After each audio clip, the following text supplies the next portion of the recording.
गेला एक प्रदीर्घ काळ सन्माननीय श्री आशिष शेलारजी यांनी मुंबई विभागाचं अध्यक्षपद अतिशय समर्थपणे सांभाळलं। 2017च्या महानगरपालिकेच्या निवडणुका असतील, लोकसभा विधानसभेच्या निवडणुका असतील, त्यात अतिशय उत्तम काम त्यांनी केलं। मध्यंतरीच्या काळात जेव्हा ते मंत्री होते त्या काळामध्ये मंगलप्रभात लोढाजींनी देखील अतिशय चांगल्या पद्धतीने मुंबई अध्यक्षाचा कार्यभार हा सांभाळला आणि पुन्हा आशिषजींकडे मुंबई अध्यक्षपदाची धुरा आली आणि त्यांच्या नेतृत्वात मुंबईमध्ये भाजपला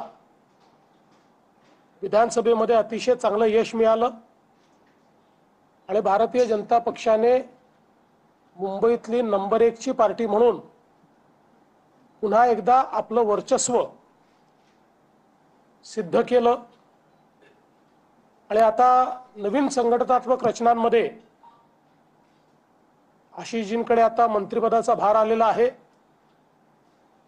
आणि भारतीय जनता पक्षाने आपला नवीन अध्यक्ष मुंबईकरता निवडलेला आहे। आमचे महाराष्ट्राचे अध्यक्ष रवींद्र चव्हाणजी यांनी कोर कमिटीच्या सर्व सदस्यांशी चर्चा करून आणि वरिष्ठांशी चर्चा करून श्री अमित साटम जे आमदार आहेत, 3 वेळा आमदार म्हणून निवडून आले, त्यापूर्वी नगरसेवक म्हणूनही काम केलेलं आहे आणि भारतीय जनता पक्षामध्ये एक प्रदीर्घ अशा प्रकारचा त्यांचा कार्यकाळ राहिलेला आहे।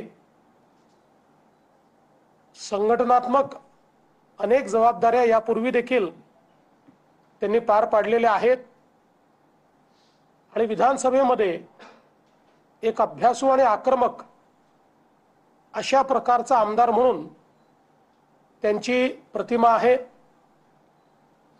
विशेषतः मुंबईच्या प्रश्नांची जाण आणि ते प्रश्न सोडवण्याकरता जी काही कल्पकता पाहिजे ती देखील त्यांच्याकडे आहे आणि मला विश्वास आहे की आता निश्चितपणे येत्या काळामध्ये त्यांच्या नेतृत्वामध्ये भारतीय जनता पार्टी मुंबईमध्ये आपली घोडदौड ही राखेल आणि पुन्हा एकदा मुंबई महानगरपालिकेमध्ये महायुतीचीच सत्ता येईल हा विश्वास मला आहे आणि त्याकरता सर्व प्रकारच्या संघटनात्मक जबाबदाऱ्या ते निश्चितपणे चांगल्या पद्धतीने पार पाडतील। मुंबईतले सर्व ज्येष्ठ नेते त्यांच्या पाठीशी आहेत। महाराष्ट्रातलेही सर्व ज्येष्ठ नेते, अध्यक्ष, पूर्व अध्यक्ष सगळे त्यांच्या पाठीशी खंबीरपणे आहेत। त्यामुळे मला विश्वास आहे की यावेळी त्यांच्या नेतृत्वामध्ये मुंबईत भाजपा एक नवीन रेकॉर्ड तयार करेल आणि त्याकरता श्री अमित साटम यांना मी मनापासून शुभेच्छा देतो आणि एक उज्ज्वल कारकीर्द त्यांची असावी अशा प्रकारची प्रार्थना ईश्वराच्या चरणी करतो। धन्यवाद।